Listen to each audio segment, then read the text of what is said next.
This morning I created an YouTube item as part 1.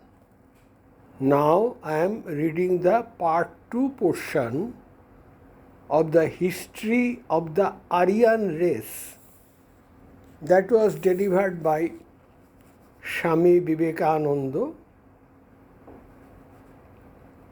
and this speech is available in the 9th volume of his complete works.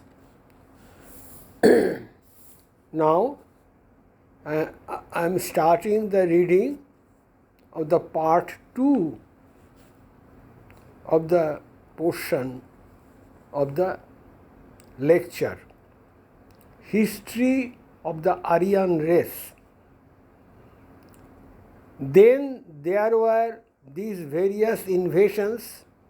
India has been one country to which every nation that has become strong wants to go and conquer, it being reputed to be very rich.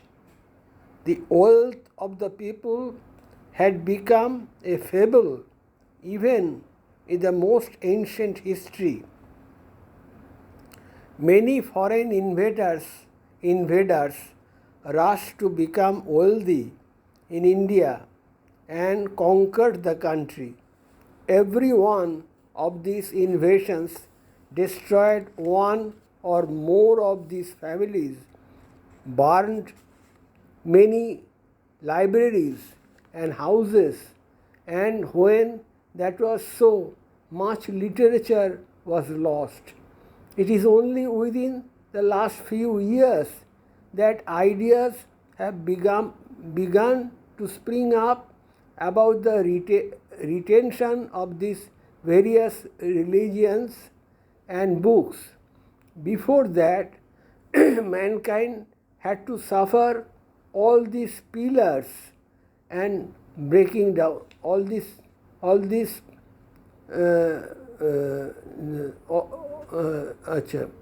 let me read once again. Before that, mankind had to suffer all this pillaging and breaking down. Most stupendous creations of art were lost forever. Wonderful buildings were from a few bits of remnants now in India. It can be imagined how wonderful they were are completely gone. The fanatical belief of many of these invaders into India is that those who do not belong to their sect have no right to live. They will go to a place where the fire will never be quenched when they die. In this life, they are only fit to be made into slaves or murdered, and that they have only the right to live as slaves to the true believers, but never as free men. So, in this way, when these waves burst upon India, everything was submerged. Books and literature and civilization went down. But there is a vitality in that race which is unique in the history of humanity, and perhaps that vitality comes from non-resistance.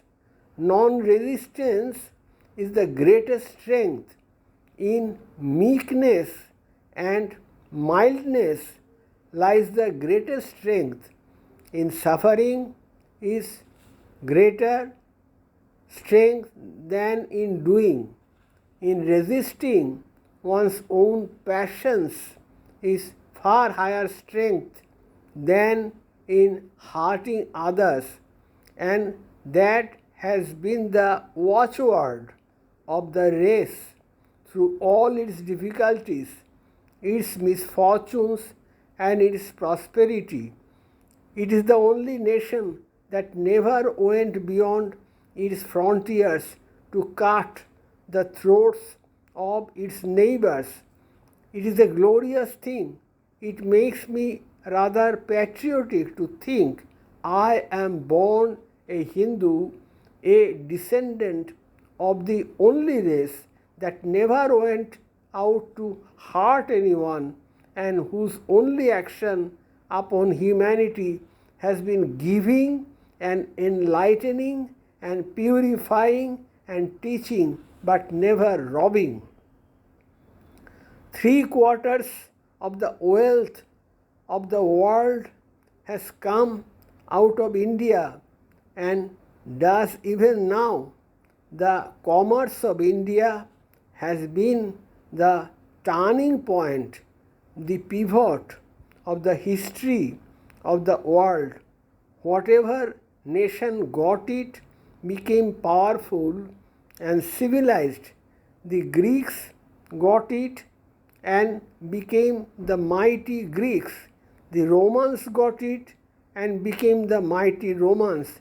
Even in the days of the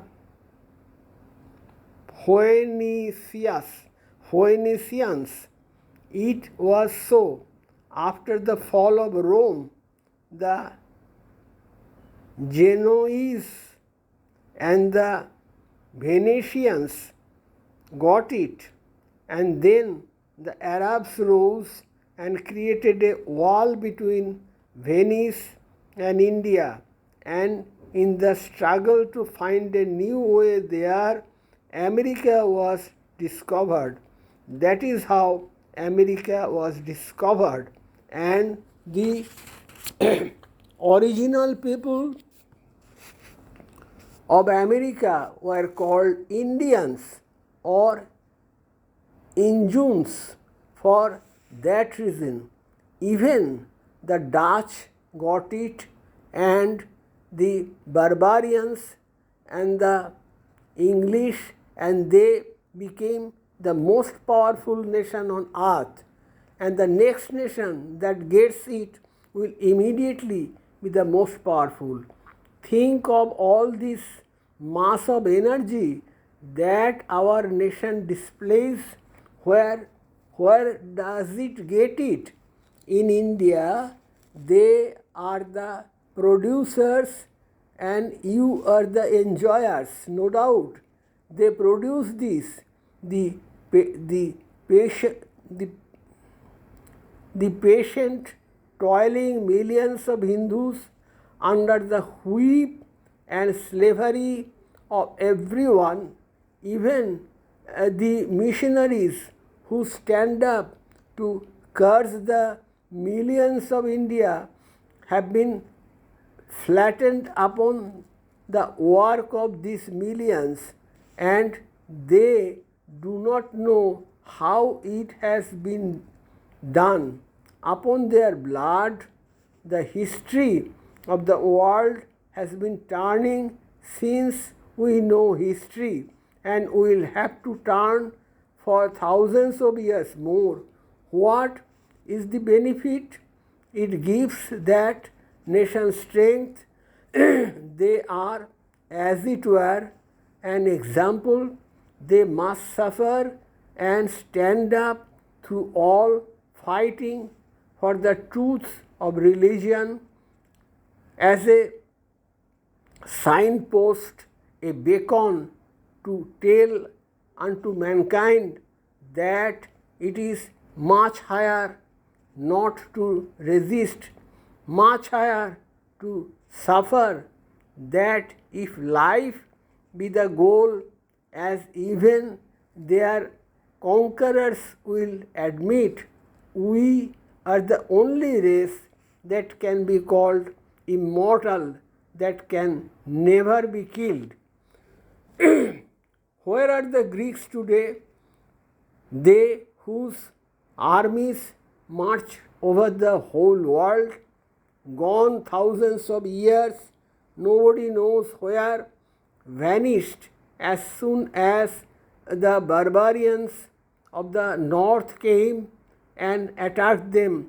Where are the mighty Romans whose cohorts came and trampled the face of the earth? Where are they today? Gone, vanished like the morning dew and left behind in the march. But here are the Hindus, 300 million strong, and think of the fertility of the race. They can increase more than the whole world can kill them.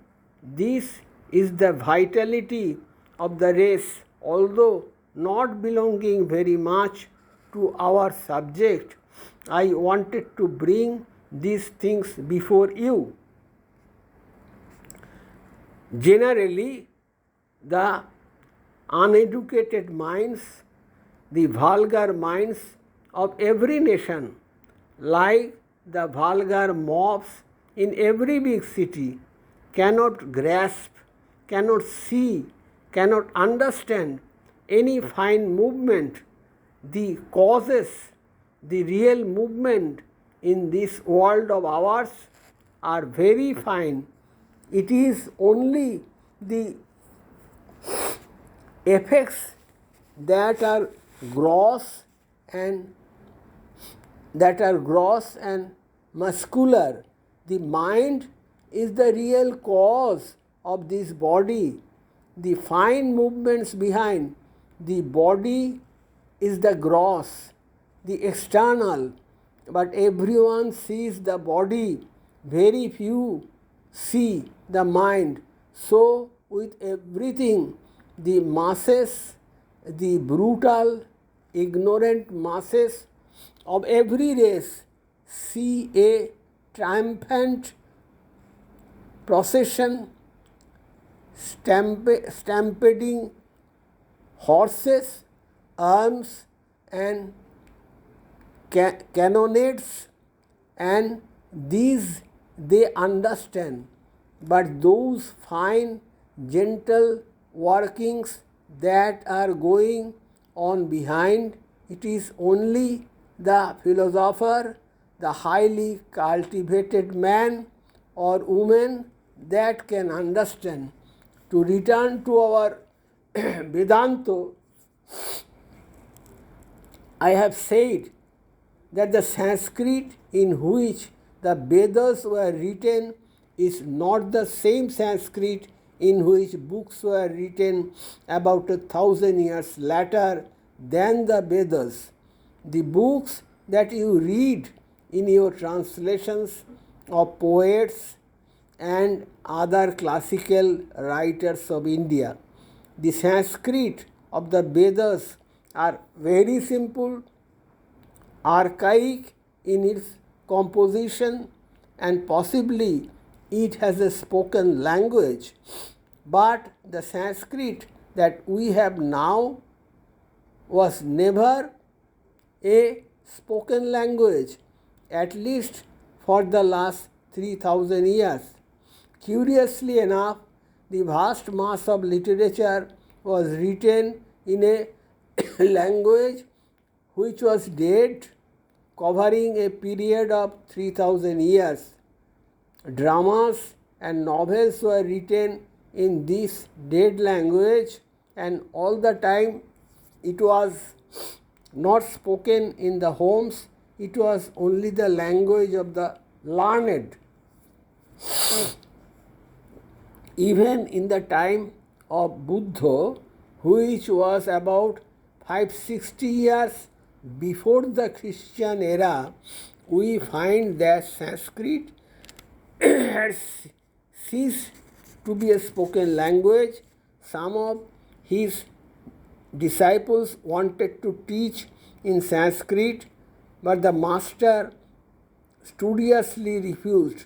He wanted to teach in the language of the people because he said he was the prophet of the people. and that is how it has come about that the Buddhistic literature is in Pali, which was the vernacular of that time.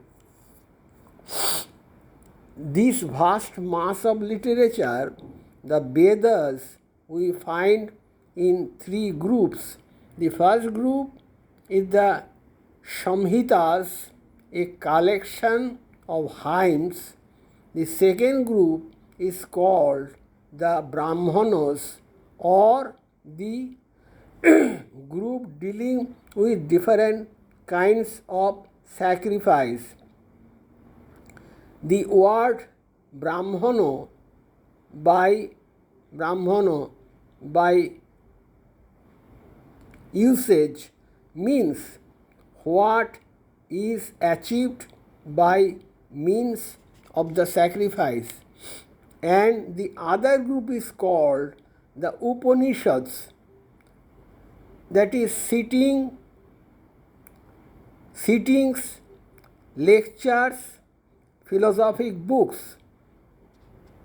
Again, the first two parts together, the hymns and the rituals, are called the Karmakando, the work portion, and the second or philosophic portion, the Upanishads, is called the Jnanakando, the knowledge portion. This is the same word as your English word knowledge and the Greek word nous, Gnos, just as you have the word in agnostic and so on. The first portion is a collection of hymns in praise of certain gods as Agni, fire, Mitra, the sun, and so forth. They are praised and oblations are offered to them. I have said these hymns are to the gods. I have used the word gods until I make you familiar with the Sanskrit word deva, because the word gods is very misleading. These devas mean the bright ones, and gods in India are less persons than positions. For instance, Indra and Agni are not names of particular persons, but particular posts in this universe. There is the post of president, the presiding post over certain elements, the presiding post over certain worlds, and so forth. According to these theologians, you and I, most of us, probably have been some of these gods several times. It is only temporarily that a soul can feel one of these positions, and after his time is over, he gives away. Another soul is raised from this world by good works and takes that position. He becomes, for example, Agni. In reading Sanskrit philosophy or theology, people always get bothered by the changing of these gods, but this is the theory, that they are names of positions, that all souls will have to feel them again and again, and these gods, when the soul has attained to that position, can help mankind. So, gifts and praise are offered to them. How this idea came to the Aryans, we do not know. But in the earliest portion of the Rig Veda, we find this idea perfected and completed. Behind and beyond all these devas and men and animals and worlds is the ruler of this universe, Ishvara, somewhat similar to what in the New Testament is called God, the creator, preserver, the ruler of this universe. These devas are not to be confused with Ishvara at all, but in the English language you have the same word for both. You use the word God in the singular and the plural, but the gods are the bright ones, the devas, and God is Ishvara. This we find even in the oldest portions of the Vedas. Another peculiarity is that this Ishvara, this God, is manifesting himself in all these various forms of bright ones. This idea that the same God manifests himself in various forms is a very rudimentary idea of the Vedas, even in the oldest portions. There was a time when a sort of monotheistic idea entered the Vedas, but it was very quickly rejected, and we go on. Perhaps you will agree with me that it was very good that it was rejected.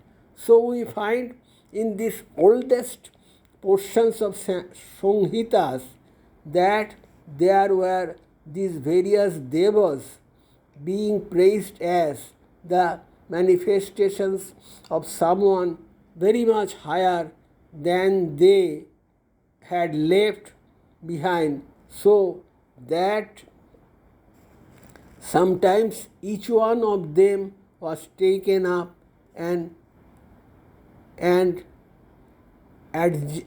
adjectives piled on it, and at last it was said, "You are the God of the universe." Then such passages as this occurred, "I am God, worshipped as the fire," and so forth. It is the one sages call him variously. He is that one existence. The sages call him by various names. This I ask you to remember, because this is the turning point, the keynote of all thought that India has produced. He is that one being sages call him variously. All Hindu philosophy, either theistic or atheistic or monotheistic, dualistic or non-dualistic, has that as the core, the center, and by thousands of years of culture in the race, it is impossible for the Hindu race to go away from that idea. That germ became a big tree, and that is why there was never a religious persecution in India, at least by the Hindus. That explains that their liberality and welcome to any religion from, say, any part of the world which came to settle there. That is how, even at the present day, Indian Rajas go and perform Mohammedan ceremonies and enter Mohammedan mosques, although some Mohammedans took the first opportunity to kill a number of the heathens. He is the one being sages call him variously. There have been two theories advanced in modern times with regard to the growth of religions. The one is the tribal theory, the other is the spirit theory. The tribal theory is that humanity in its savage state remains divided into many small tribes. Each tribe has a god of its own, or sometimes the same god divided into many forms, as the god of this city came to that city, and so on. Jehovah of this city and of such and such mountain came to such and such city or mountain. When the tribes came together, one of them became strong. Take the case of Jews. They were divided into so many tribes, and each tribe had a god called either Baal or Moloch, which in your Old Testament is translated as the Lord. There was the Moloch of this state and that state, of this mountain and that mountain, and there was the Moloch of the chest and who used to live in a chest. This latter tribe became strong and conquered the surrounding tribes and became triumphant, so that Moloch was proclaimed the greatest of all Moloches. Thou art the Java, thou art the Java of the Moloches, thou art the ruler of all the Baals and Moloches, yet the chest remained. So this idea was obtained from the tribal gods. There is the other theory of spiritualism, that religion begins with the worship of ancestors. Ancestor worship was among the Egyptians, among the Babylonians, among many races, the Hindus, the Christians. There is not one form of religion among which there has not been this ancestor worship in some form or other. Before that, they thought that this body had a double inside it, and that when this body dies, the double gets out and lives so long as this body exists. The double becomes very hungry or thirsty, wants food or drink, and wants to enjoy the good things of this world. So he, the double, comes to get food, and if he does not get it, he will injure even his own children. So long as the body is preserved, the double will live. Naturally, the first attempt, as we see, was to preserve the body, mummify the body so that the body will live forever. So, with the Babylonians was the sort of spirit worship. Later on, as the nations advanced, the cruel forms died out and better forms remained. Some place was which given to that which is called heavens, and they placed food here so that it might reach the double there.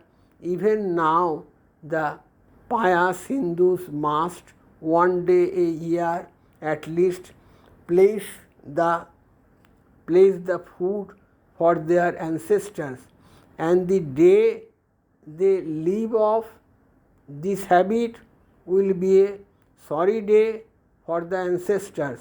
So you also find this ancestor worship to be one cause of religion. There are in modern times philosophers who advance the theory that this has been the root of all religions. There are others who advance the theory that the root of all religions are the tribal assimilation of gods into one. Among the Jews of the Old Testament, you do not find any mention of soul. It is only in the Talmud that it is found. They got it from the Alexandrians, and the Alexandrians from the Hindus. Just as the Talmud had developed later on the idea of transmigration of the soul, but the old Jews had grand ideas of God. The God of the Jews developed into the great God, the omnipotent, omniscient, all merciful, and all this came to them from the Hindus, but not through the idea of the soul. So spiritualism could not have played any part in that, because how could the man who did not believe in any soul after death have anything to do with spiritualism? On the other hand, in the oldest portion of the Vedas, there is a very little of spiritualism, if anything at all. These devas of the Vedas were not related to spiritualism, although later on they became so, and this idea of someone behind them of whom they were manifestations is in the oldest parts. Another idea is that when the body dies, the soul, which is immortal, remains beatified. The very oldest Aryan literature, whether German or Greek, has the idea of soul. The idea of soul has come from Hindus.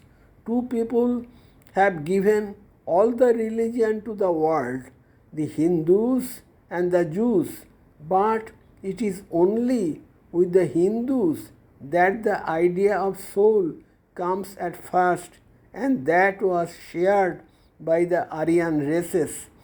The peculiarity you find is that the Semitic races and the Egyptians try to preserve the dead bodies, while the Aryans try to destroy them. The Greeks, the Germans, the Romans, your ancestors, before they became Christians, used to burn the dead. It was only when It was only when Charlemagne made you Charlemagne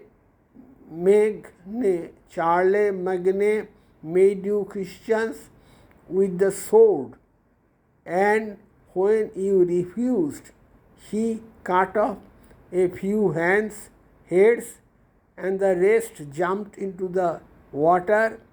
That burying came here.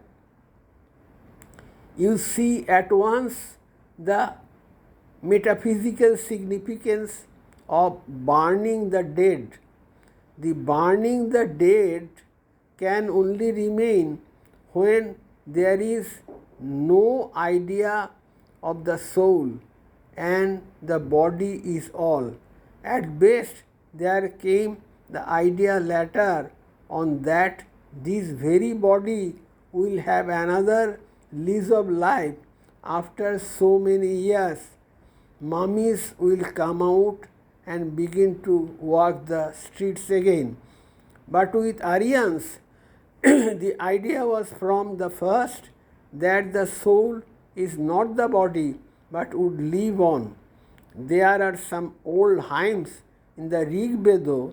When the bodies are burned, they say, "Take him gently, purify him, give him a bright body, take him to the take him to the land where the fathers live, where there is no more sorrow and where there is joy forever." It is curious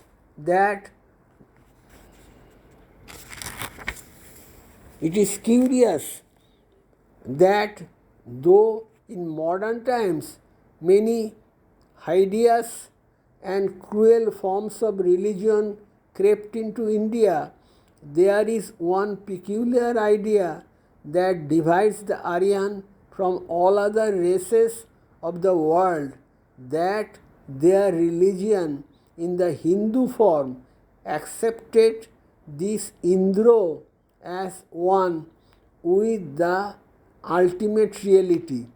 3/4 of the mythology of the Vedas is the same as that of the Greeks. Only the old gods became saints in the new religion, but they were originally the gods of the Samhitas. One other peculiarity we remark that it is a cheerful, joyful, at times almost hilarious religion. There is not a bit of pessimism in it. The earth is beautiful, the heavens are beautiful, life is immortal. Even after death, they get a still more beautiful body which has none of the imperfection of this body, and they go to live with the gods and enjoy heaven forever. On the other hand, with the Semitic races, the very first inception of religion was one of horror. A man crouched in his little horse for fear. A man crouched in his little horse for fear. All round his horse were those doubles. The family ancestors of the Jews were there, ready to pounce upon anybody and tear him to pieces if bloody sacrifices were not given to them. Even when you find that this double idea coagulated into one, thou art the Elohim of the Jews, thou art the Elohim of the Babylonians, even then the idea of sacrifice remained. the idea of sacrifice in India was not with this first portion, but in the next portion we find the same idea in India too.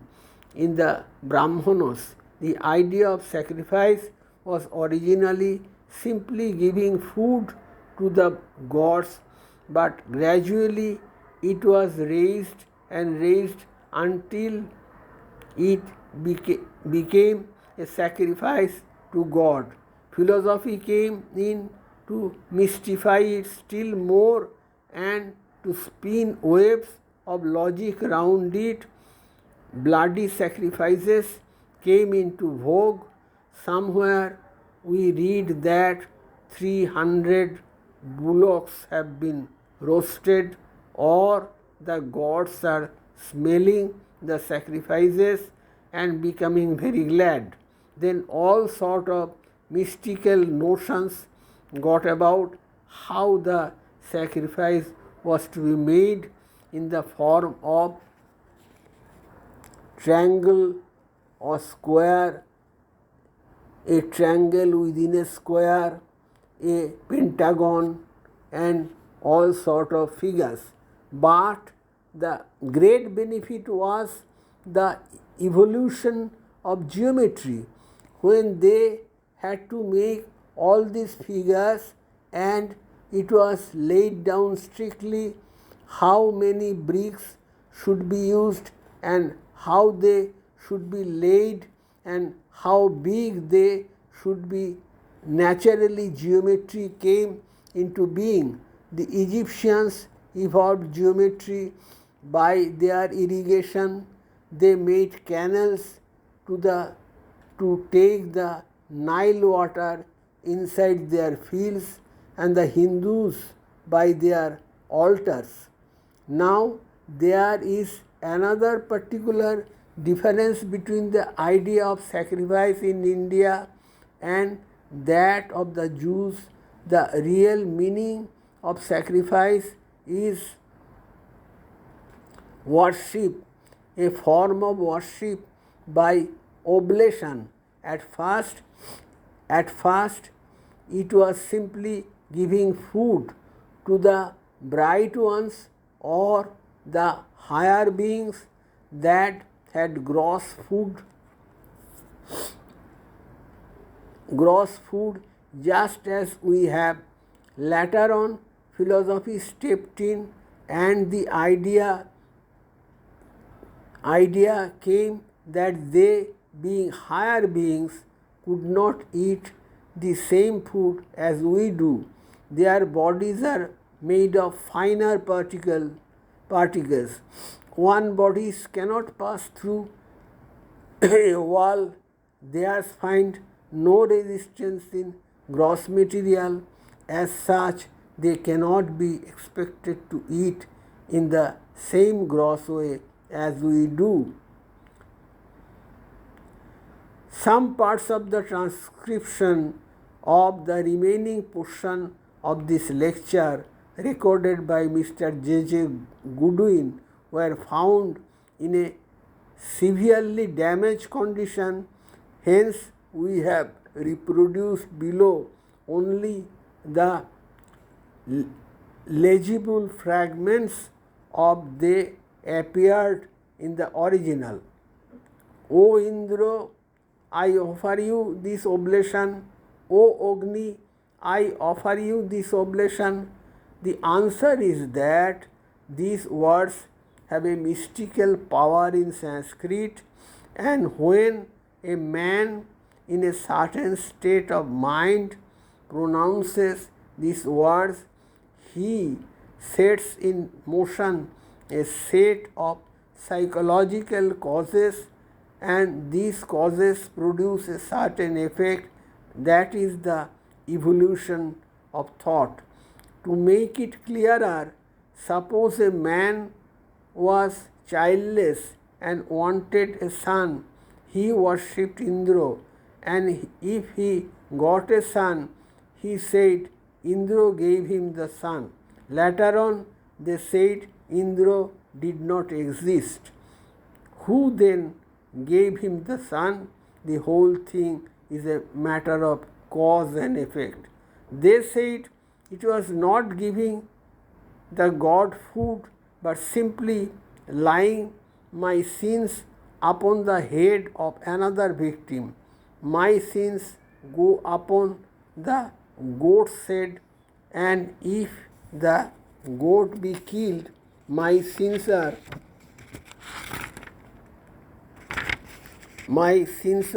forgiven.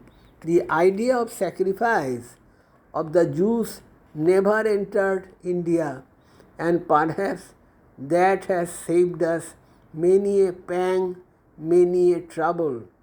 Human nature is selfish, and the vast majority of men and women weak, and to teach vicarious sacrifice makes us more and more weak. Every child is taught that he is nothing until the poor fellow becomes hypnotized into nothing. He goes in search of somebody to cling on to and never thinks of clinging to himself. Om Sri Ramakrishna Arpanamastu.